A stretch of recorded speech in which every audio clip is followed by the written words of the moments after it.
Hey guys, welcome to the Daily Word Bible Study, a plain and simple book by chapter, and verse by verse study through the entire Bible. We are in Mark's Gospel, chapter 3. Now, in the last study, I said I wanted to analyze Jesus. I want to analyze Jesus' family. In his family, we started off. I'm going to go back to it where they start off to, in modern language, stage an intervention, a family intervention, because they said he's out of his mind. I just want to kind of think. I want to analyze that. Okay, why did they conclude that? Why did they think that he was out of his mind? To the point that they were on their way. They set off to seize control of him. Now, I don't know what they thought they were going to do once they seized control of him. But let's set it up. First and foremost, I want to go back and to see why, to me, this is crazy. Starting with Mary. Mary was with him. And she puzzles me the most because you remember she receives supernatural revelation of what was going to unfold in her life. Right? In staging the birth of Jesus, God gave plenty of supernatural signs, supernatural witness to what he was doing. To John the Baptist's parents, right? And then at the birth of Jesus, you see the host of heavenly angels praising God as a witness to the shepherds who were guarding their flock by night. Mary herself received several witnesses. One, Gabriel the angel telling her that the Holy Spirit would impregnate her. When Jesus was born, you see um, um, I can't think of the priest. Okay, the priest who came and prophesied over Jesus, and then I think her name was Anna, one of the, you can call her the mothers of the temple. She stayed in the temple day and night just praying. She came and gave witness to Jesus. So all of this Mary had. So now we advance 30 years. First and foremost, let's kind of go back. Let me go back for a moment. You see, first and foremost, she was a virgin, right? So she has never been with a man. And this is one of the things, the questions that she asked. How is all of this going to happen since I've never been with a man? I'm engaged, betrothed. So how, and so then Gabriel said, God got this. He's going to, the power of the Holy Spirit is going to overshadow you. Now, after Jesus was born, Mary resumed a normal life. So in other words, other than that event of the birth of the Messiah, right, which was spectacular, I did forget the witness of the wise men that appeared to her home a couple of years after the birth of Jesus, and again gave witness. But after after that event that Jesus was born, she resumed a normal life. Sorry, Catholics, I know you guys kind of pervert this story by elevating Mary, all of the whole Mariology. It's a man made up doctrine. Okay, but she resumes a normal life. Gabriel tells Joseph that you don't touch your wife until after the Messiah is born. So now after the Messiah is born, they have a normal marriage, normal relations, and they also have children. So one of the things we find out is that Jesus has at least 6 brothers and 2 sisters. Sisters being in the plural, but 6 brothers. And then they even give the name. 2 of the names we know of because they became prominent. One, Jude, okay, I think he's referred to as Jose, something like that. But we know him by the letter Jude. It is believed that Jude is the half brother of Jesus who wrote that letter. Then you have James, and James becomes the leader of the Jerusalem church. So you see James in Acts chapter 15, okay, and a couple of other places. And not only does James rise to prominence, but people fear James. You see that in Galatians, okay? So James becomes prominent, but he comes after the birth of Jesus. So then when they grow up, and this is where our setting comes in now, as Jesus enters his ministry at the age of 30.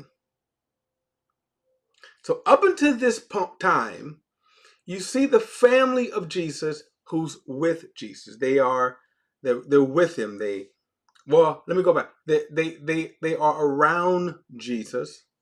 We don't know much about Jesus. We get one glimpse of Jesus at the age of 12. That when they went to Jerusalem, and by the way, that signifies how Jewish Jesus grew up. We would say that Jesus was certainly an Orthodox Jew. I mean, he's more than that. But what I'm saying is he grew up in a very Jewish home, Jewish practices. So 3 times a year, they made the required trip by the law. Okay, 3 festivals. And on one of those occasions, when he was 12, they would travel in these large groups. One was safety. Okay, so as they were traveling, they didn't really assuming he was among the crowd, they left. And in actuality, he stayed. And after about 3 days, they was kind of like, well, wait a minute, where's Jesus? Right?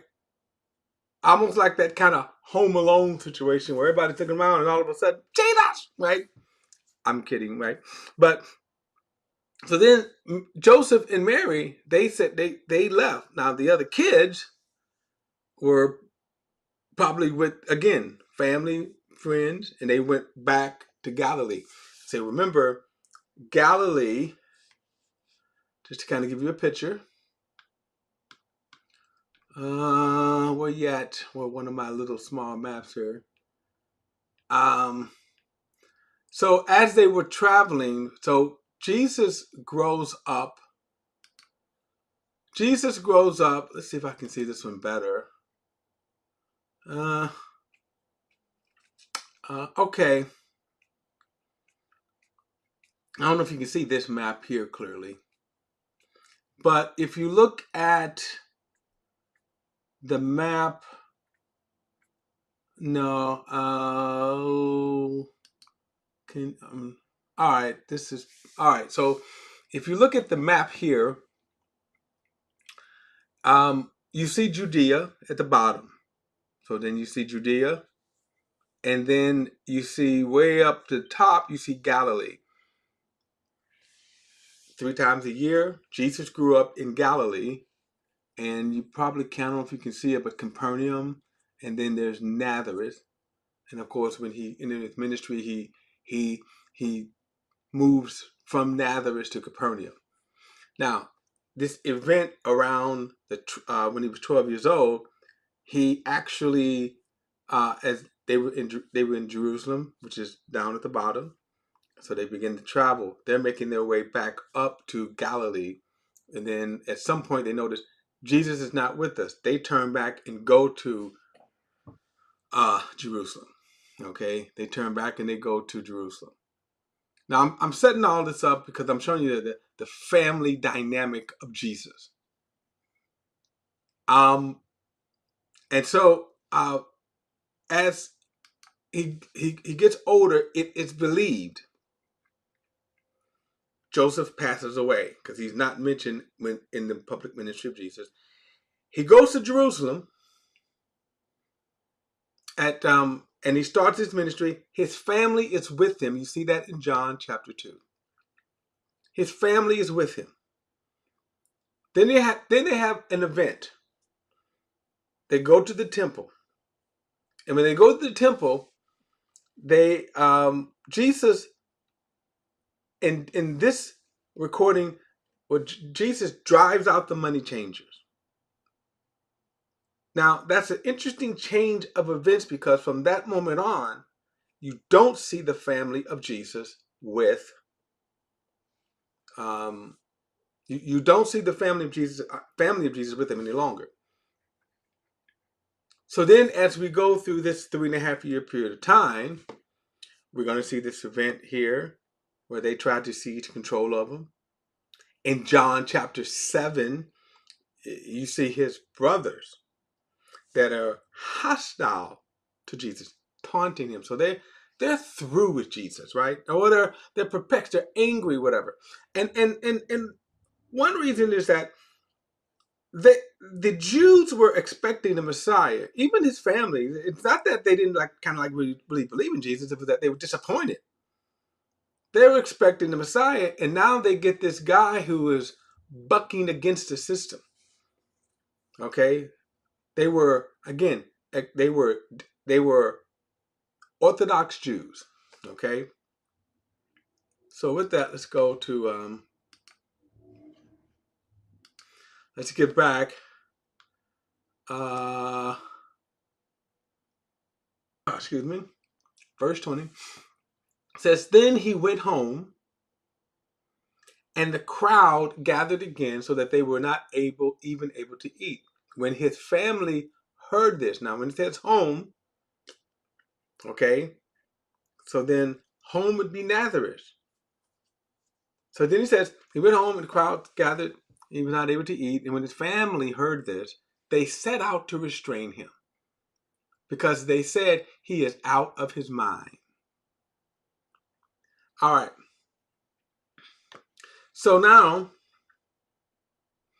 I'm going to skip down and get to the family part.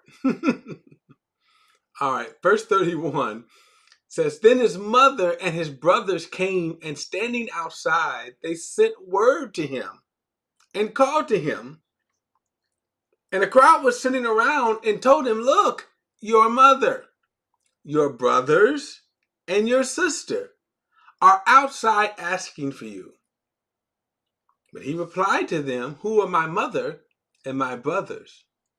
And looking around at those who were sitting in the circle around him, he said, Here are my mothers and my brothers.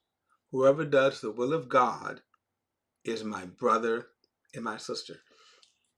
That is amazing to me because when you look at church today, people exalt family above all, even if the family members are scoundrels. I often tell people, if you have aspirations to grow in a church, and many people do, okay, many people have aspirations. You join the church, and you say, I want to grow. I want to, maybe one day I want to be associate pastor or something like that. But I always tell people, well, okay, that's a nice aspiration. That's a nice, ambition. But just look at who the children are.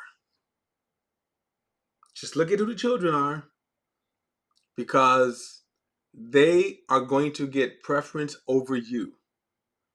They're going to leapfrog over you. When they come of age, they got guaranteed jobs. Period. Doesn't matter if they're qualified or not. They got guaranteed jobs. They're going to get a job at the church. Okay? And obviously, the bigger the church, the better the jobs, whatever. And oftentimes, when you see these big churches, what you see is dynasties. Now, okay, you see dynasties. You look at any big church. I remember when one particular church, the person the pastor who started the church, very successful pastor, he passed away. And then you see the family gather around and they said, well, we're just going to see God who is going to lead. They know they knew they knew, wait a minute, they knew they were lying. They knew what they meant was in this family circle who's going to take over, right? That's what they meant. Okay? So these are family dynasties. That's, and so they will, again, they will, all I'm saying is just understand that. I'm not even telling you to judge it, whether it's good or bad. Just understand that's reality. That there are people that automatically, there are people that automatically say that the son, and they treat it almost like the dynasty that you see in kingdom. So, for example, David's son was going to take over his kingdom, and then God was the one that out of David's sons chose Solomon, and you see that throughout the New Testament.